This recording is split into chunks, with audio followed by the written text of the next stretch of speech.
Hi, it's Artie from Brown Bear Herbs, and I wanted to talk today about ceremony, using herbs, the ways to navigate this time of year. It's November 1st, and the veils are thin at this time, which makes it a great time to do work with ancestors or other past souls. But there are some things that I think are important to think about when you're doing spiritual work like that or actively working with spirit. And that could be called magic, it could be called prayer, um, it could be called using your imagination by people who don't really believe that they are involved with magic or prayer. But um, the spiritual realm is acknowledged by vast majority of people to exist, and a lot of people believe that we're not responsible for things that we think or feel in this day and age, and it's just our actions and words that matter. But I think that those things that you think and feel can affect other people, and they're the seeds for actions. So if you create like a magic spell and it's inside your brain and it harms someone or it benefits someone, then, or you pray for someone, there's been lots of studies shown that praying is helpful and effective. And however that works, maybe there's some mystery around that, but those are examples of times when maybe you're not held like karmically responsible for those things, but your thoughts, negative or positive, can have an impact. In fact, like there have been studies that have shown that I wish I had the citation. I'm gonna try to find it. That have shown that the energetic impact of positive thoughts is more powerful than positive words. And there's been other studies that like if you just like go up to a plant thinking that you're gonna like burn it or cut it or something like that, somehow destroy it, that the plant's like electromagnetic field shows that it's not happy with that. So, and you've also seen the like water studies where you like write a positive intention on the water bottle and the molecules look different than if you write like a negative intention. So whether or not we're technically held responsible karmically for what we think or imagine or feel inside ourselves, we impact other people. Another great example is meditation studies where they send the Transcendental Meditation movement used to do studies on this, where they would send meditators to an area with high crime, and they would do war, stuff like that, and they would just have the meditators doing intensive meditation practices, and it would reduce the crime levels considerably. So you're even, like most of us have managed to escape our homes these days as the restrictions from the pandemic are easing. However, even like locked up in our homes, we can make a difference, positive or negative. So first off, the whole idea that the veils are thin at this time, it is true. Like similar to like the dawn and dusk time of day, the boundaries, the barriers are thinner. So that makes it an easier time to connect with spirits, negative or positive, fairies, stuff like that. So that means that this can be a time when you feel more vulnerable. You may be feeling sensitive to like negative energy, or you may be feeling like able to connect with your like grandparents that you wanted to connect with, and it's just easier at this time of year. So if you're feeling overly sensitive, like this has been an emotional time for you the last week, Scorpio season, if you will, you may need to do some energetic boundary work, which can be pretty easy to do. A lot of people can get, or most people probably have some holes in their energetic field from different things. Depends what kind of lifestyle you lead. So some things that can cause energetic holes in your energetic field are use of drugs and alcohol. And those can be temporary, but if you are chronically using substances, then it becomes a chronic situation. And it just makes it harder to contain and build your energy, which makes you feel more powerful and stronger and healthier. And different like accidents can cause that, traumas, different sorts of traumas. I understand some types of sex can cause that. And there's so many things that can cause it, apparently. But my approach to life is solutions, not, I mean, we need to get ourselves feeling healthy, and then we can look at like what's going on in our lives and which areas that we want to like clean things up or whatever. So one herb that's great for that is yarrow. Yarrow is great for closing holes in our energetic field. It's an amazing herb for everyone anyways. I have a video on it, so you can check it out. And one product I make is called Blood and Boundaries herbal bath that has yarrow in it. And that can be something that's soothing and nice at this time of year, a warm bath with herbs in it, to help with your energetic field feelings more,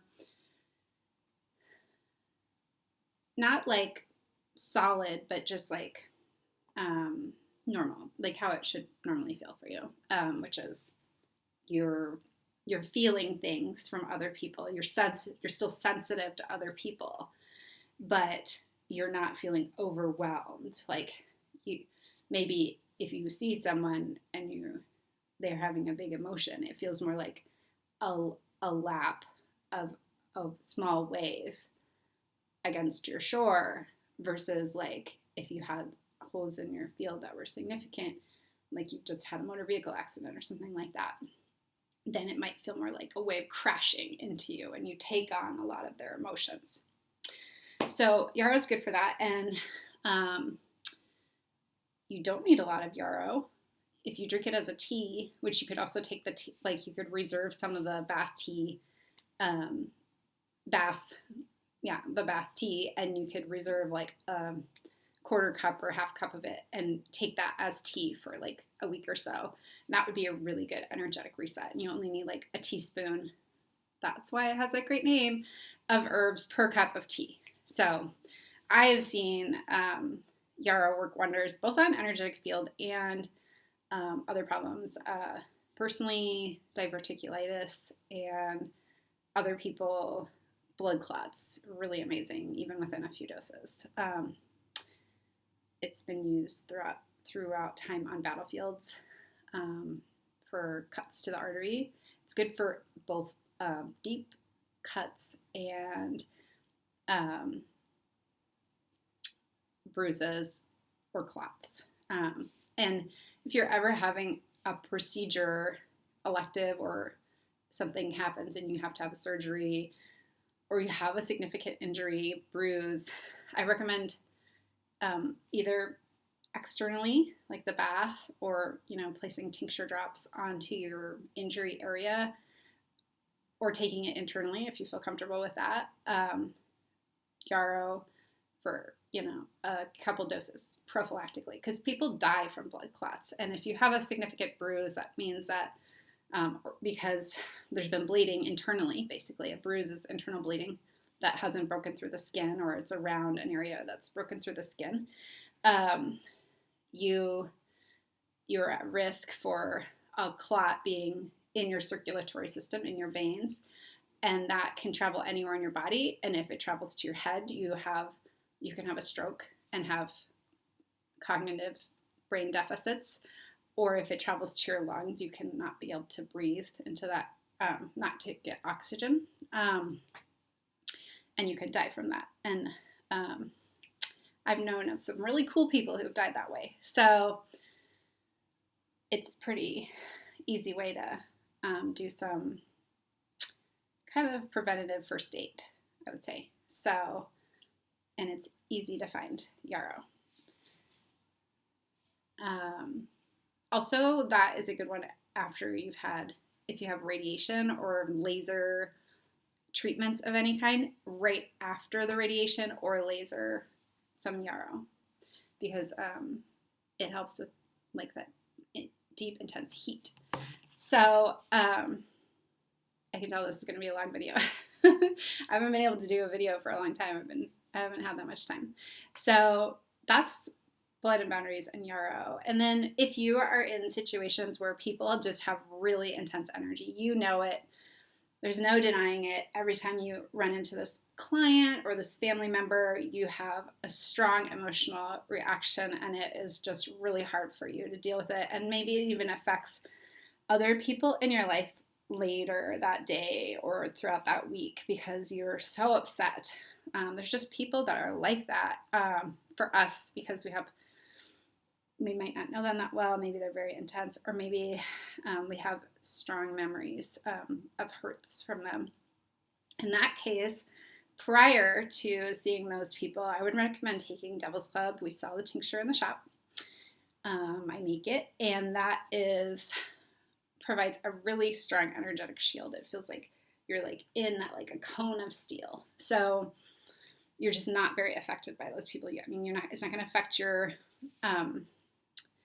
you just take a small amount, like a couple drops, and you might want to, if you take too much, you can become aggressive. So you don't want to become aggressive. You don't want to hurt anybody. You just don't want to have that person that you can't really avoid impact you. So those are two resources. And then when it comes to like ceremony, magic, all that stuff, I'm going to talk about like some smoking herbs that you can use when doing those practices. That's how I got into smoking herbs, is I was at an herb shop and I'd had lots of shamanic experiences where like I had like so many dreams of like, and working with animals, different kinds of animals, stones, and I hadn't sought it out. I was just meditating. And then I think that the meditation made me really less separate from other entities, I guess. So I'm really grateful. I wouldn't be an herbalist if I hadn't been meditating and I hadn't met my meditation teacher, Anandima. So in addition to like improving my health immeasurably and my quality of life, meditation has also given me the sense of connection, making my relationships with other people better, as well as animals and rocks and herbs, plants. So this was before I really knew anything about herbs. I went into an herb shop that was around the corner from my mom's house. I was really sick after grad school, and I went to grad school for photography, and I was very, very sick. I had vertigo, and later it turned out to be a thyroid issue, but I had vertigo, and it was terrible. I couldn't, often I'd get places and I couldn't move because I was so dizzy, and it was horrible because I'd end up sitting outside a Walgreens or something for an hour or so to could move again. And so I moved back to Iowa, which wasn't really a very friendly environment for me, but it was a better like in terms of the weather for me, because I was living in New Mexico, and the hot, dry weather is aggravating to vata, which can cause vertigo. So it was a good move for my physical body, but not so much for my emotional body. But there was an herb shop around the corner from my mom's house, and I went there, and the first herb I noticed was uva ursi, and it said it was good for UTIs, and it is really good for UTIs, but I have a protocol for that. So if you ever have a UTI, or friend who has it, I can tell you the protocol. It's not good to just take it unless you know the protocol. So it can cause kidney irritation otherwise. So that's all it said on the card. And I was just like, there is something going on with this plant. And I don't know what it is, but this plant is good for way more than UTIs and kidney health. And that's what began my life as an herbalist. So I was raised in a bookstore. So every time I ran into an herb book, which was pretty often, I would look up uva ursi, and then it wasn't such an internet-y world back then, but on the internet too, I would look up uva ursi. And eventually I came to find that it was a traditional sacred smoking herb for many indigenous people to this land here, what we call the United States now, and that it was used in smoking rituals for peace. So I started smoking it, and I would say, first off, now we're selling mullein in the shop, just straight up mullein. And I recommend not smoking anything without mullein. I am a former asthmatic, and my lungs are very sensitive. And so I can tell you things that affect your lungs that you might not be sensitive to right away, but could affect you later. So please don't smoke tobacco or marijuana or anything else that you're into smoking without some mullein. And you can get it at our shop, primaryherbs.com. So when I would smoke the uva ursi with mullein, and I'd mix in some other herbs, but I have that connection with the herb, I would experience being on the forest floor, not like in my body, but just like maybe being the forest floor, being part of the forest floor in the night, and a sense of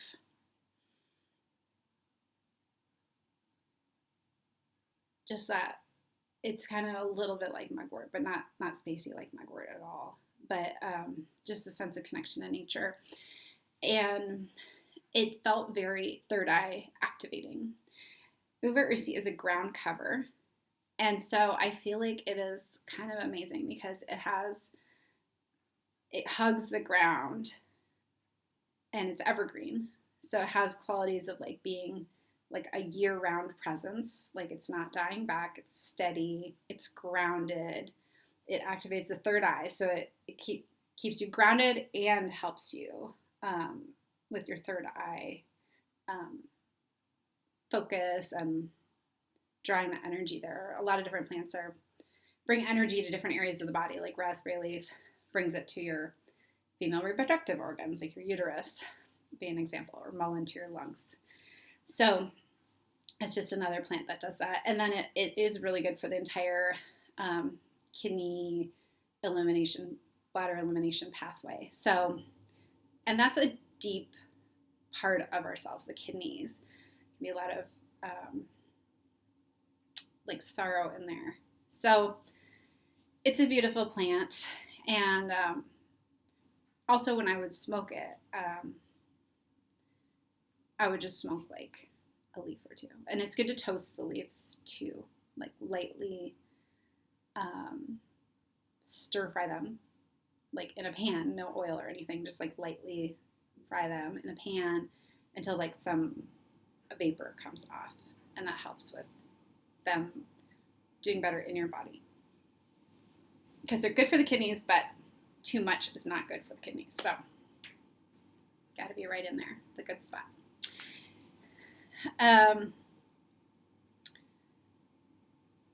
These days, for ceremony, that would not be the first thing I'd recommend. I would say if you are working with ancestors or other energies that you have a lot of sorrow around or deep emotions that can be overwhelming, then I would recommend the Gentle Protective with raspberry leaf and lavender and mullein.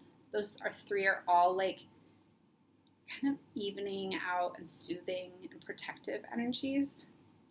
Gonna make you able to tap into like more of like the fairy godmother end of the spirit world than just anything that's out there, because the scary aspect of this time of year is real in that negative and positive spirits are more accessible.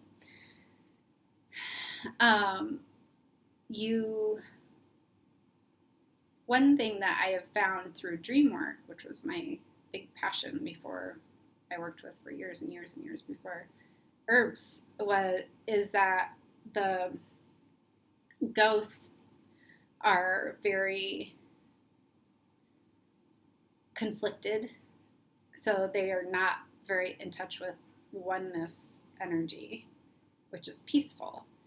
And if you are someone who meditates or does yoga or something else that promotes that peace and oneness, you might actually attract the ghosts or spirits, and that's just because they want to feel better. And one herb that is helpful for promoting that feeling is white sage, and it is, I believe, endangered. So one thing that you can do to get that medicine without causing further ecological issues is obtain some white sage flower essence. And you can research whether the person who's making the flower essences makes it with a pick or no pick method. I think either way is probably fine, just because to make a large amount of flower essence requires so little plant compared to like a flower or two, compared to,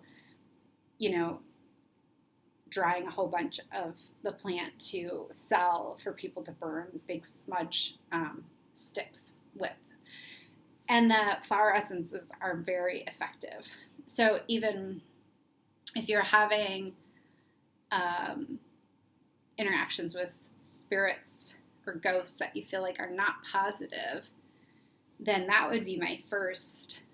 Then I would say that can be a very real thing, and you're going to benefit from that oneness energy, and that entity is going to benefit from that oneness energy. So doing things like meditation and using like a room spray that's made with white sage flower essence or something like that is going to be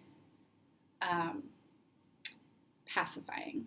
So you could very well be attracting what seems like negative energy, because that's just energy that's like, you seem like you know something about like becoming more peaceful. We want that too, but we are not like in great shape. So that's helpful around this time of year, and can be other times of year. Like if you have a house that's old or has had trauma in it, then there may be ghosts that are there that have nothing to do with you, and they may not be attracted to you at all. They might just be attracted to the space. But you can do clearing work on the space, and your goal when you're doing any kind of like spirit work or magic should be for the highest and best for everyone involved. So sometimes that can be hard to formulate, but you want to think about what's really going to be the best. And this is a great exercise, no matter what. Like even if you're not considering yourself as doing like spiritual work, And the other smoking herb that I really like for meditative, contemplative work is clear mind. So either to get yourself into that space through yoga or pranayama or meditation, or, like if it helps to like sit near some water and like zen out or whatever, something like that, something peaceful, that's great. But the clear mind herbs are very helpful for getting you into that space too. So if you enjoy using like the different elements and you want one that's like smoking is associated with earth and fire and air, then clear mind is nice for that. So you want to set your intention for the highest and the best. If you have someone who's harming you or interfering with your life, whether it's just like they're talking bad stuff, they're saying bad things about you that aren't true, or they've stolen from you, or they're manipulative, or they're physically hurting you or someone you care about, it can be very tempting to craft an intention that is not positive. One problem about that is that many people believe that if you, like people are involved in witchcraft, believe that if you cast a spell against somebody, you will absorb some of their karma. So like this came up a lot when people were trying to bind Donald Trump, and it's like, well, that guy has a lot of bad karma. Do you want to have some of his bad karma? So I like to think that there's always a way to accomplish the best, and highest goal if you're creative enough. So for me, when I hear the serenity prayer, I guess it's okay, but I like to, instead of,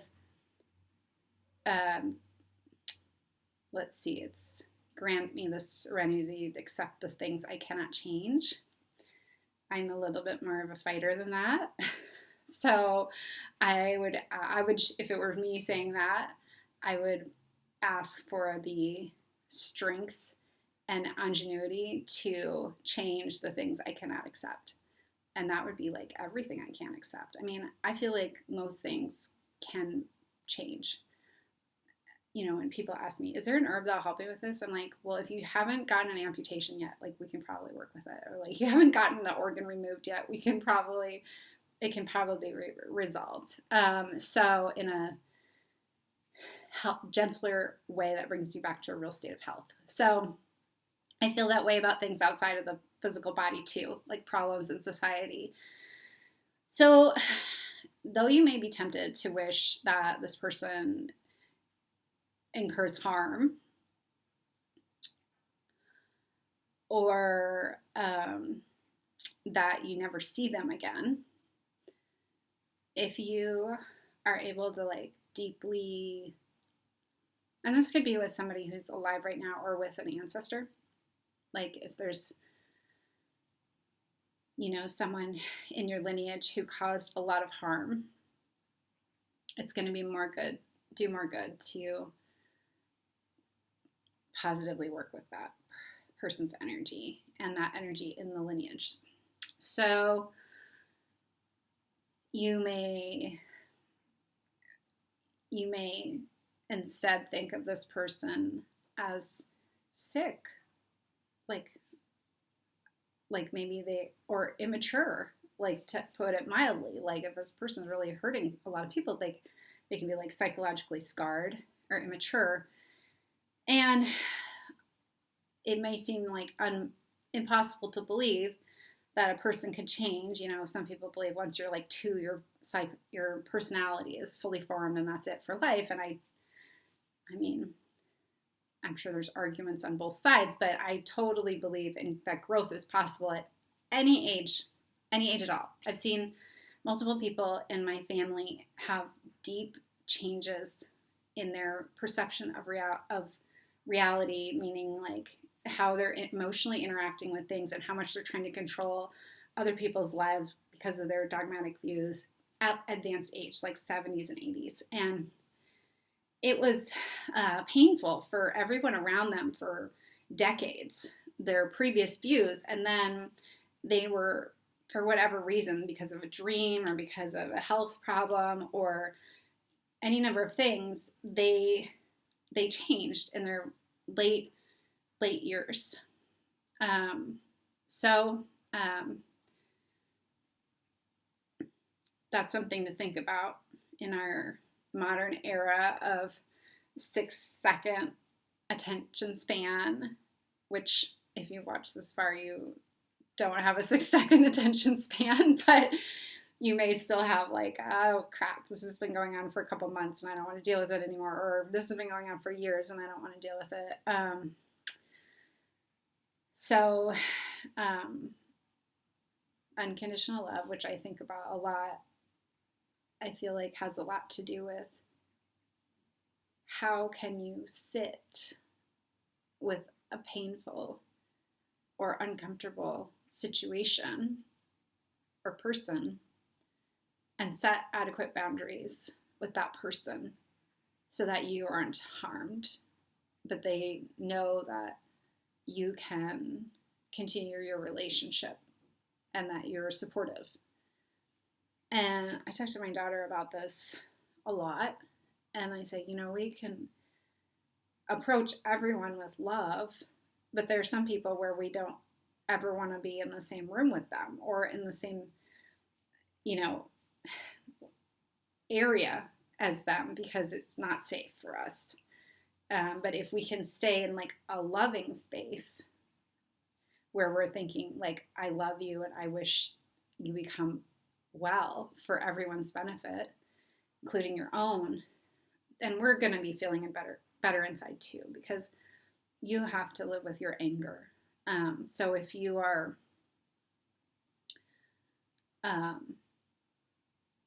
in working with spirit and you're prolonging your anger by setting your intention based on anger, that is your punishment that you give yourself. So that is sad but true. That anger is, a punishment that we give ourselves. So clear mind is, or meditation, or any kind of activities that still the mind and provide more clarity, is really important so that we can get to the space where we can think clearly. So like on new moon rituals, full moon rituals, stuff like that. New moon rituals, if it's like an intense moon for me, like it's difficult, like Leo energy is like my opposite to my Aquarian moon. So when that's going on, I'm like, what's everybody doing?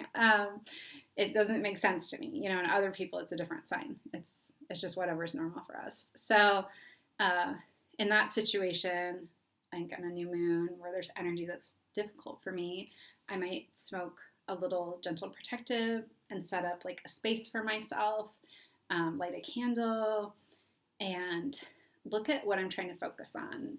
With new moons, it's easy because you can look at your astrological chart and figure out what area of your life that moon falls into. You can get free charts at astro.com. And if it's like in your home and family, then you're like, okay, well, what is something new and positive that I can focus on in my home and family? If it's about, like an 8th house issue and it's the full moon, then you might be looking at like, is there a deep transformation that needs to take place around like themes like marriage, sex, secrets, death, control, manipulation, like intense power struggles?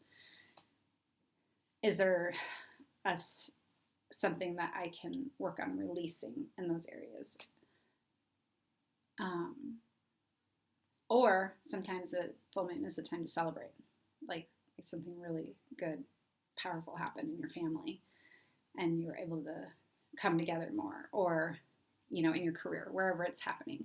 So new moon is like planting seeds, and full moon is either releasing or celebrating growth, the growth, like the moon symbolizing that, the growth from dark of night to this full moon. So, but like you might, so then when you're crafting that intention, which is like something that you can do in ritual, but like all day long, you can do that, is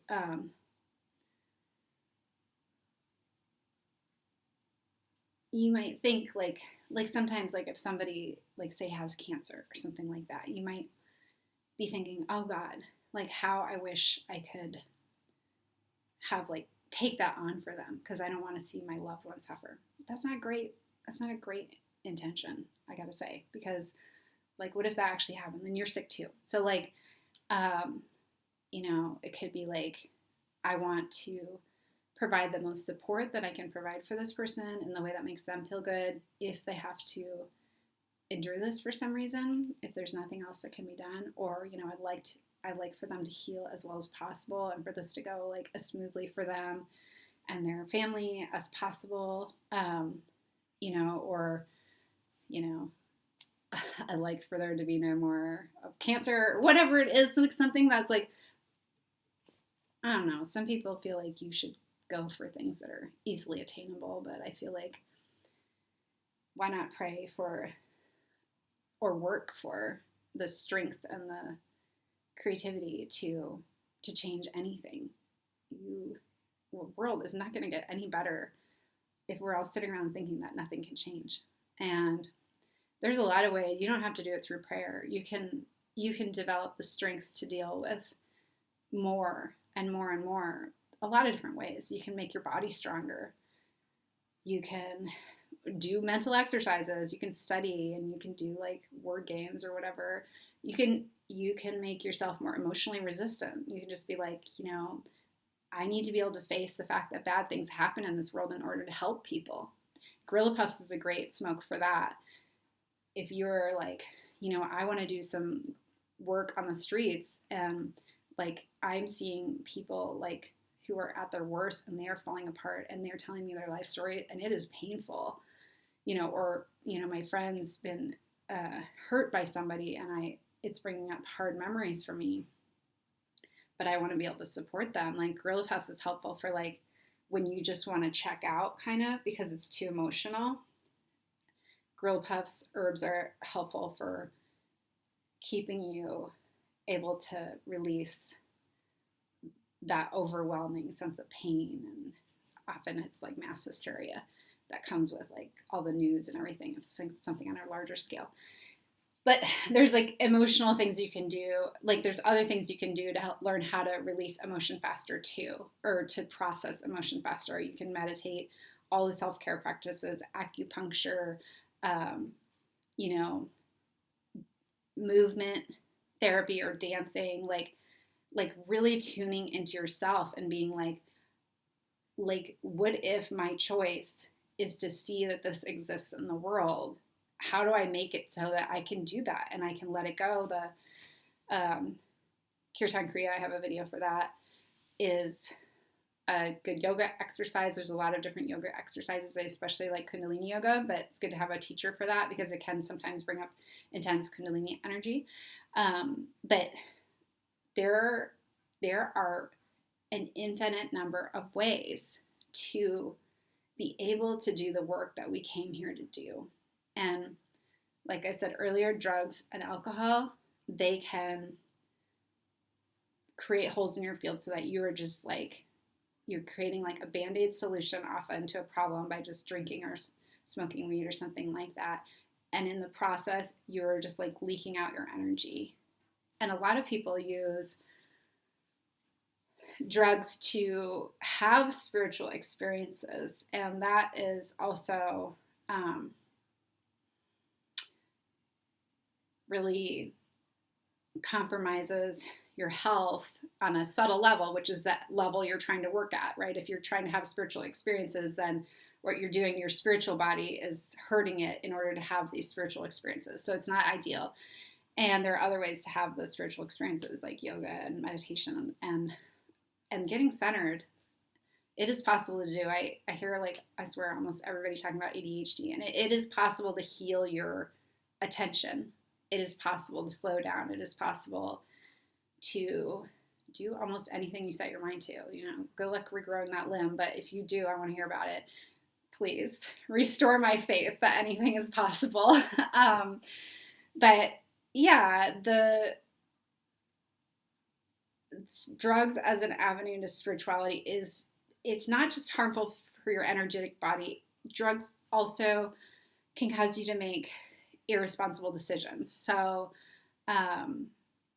or decisions that hurt other people, because you're not like, if I'm in meditation and I'm having a vision and like my child like taps me on the shoulder, I can just go and take care of whatever problem there is.